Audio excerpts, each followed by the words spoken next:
has allowed me to meet some of the coolest people on earth.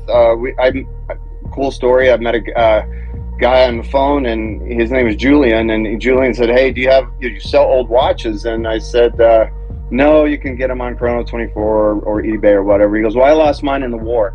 And I said, "You were in the war?" And he's like, "Yeah." And I said, "Well, were you an aviator?" Because the aviators wore this watch. And he's like, Right. "No, I was a gunner on a US Navy Helldiver."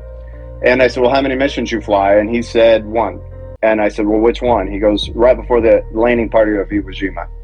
And I'm like, I got to meet this guy. And he lives on Long Island, and this brand started in New York City. So I looked through all my pieces. He sent me a picture of it. I have one of those. I said, "Julian, can you make it at 874 Broadway where this business started?"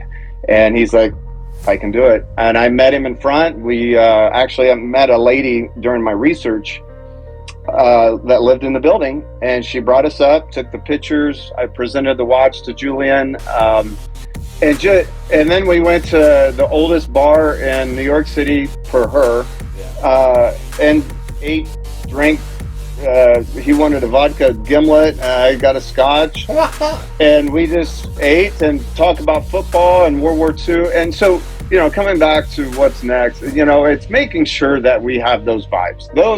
Those cool things is the coolest part of it all. And I even went up to the Smithsonian to look at Jimmy Doolittle's watch. It was sort of my holy grail, if you will. I held it, and so that's that cool organic stuff.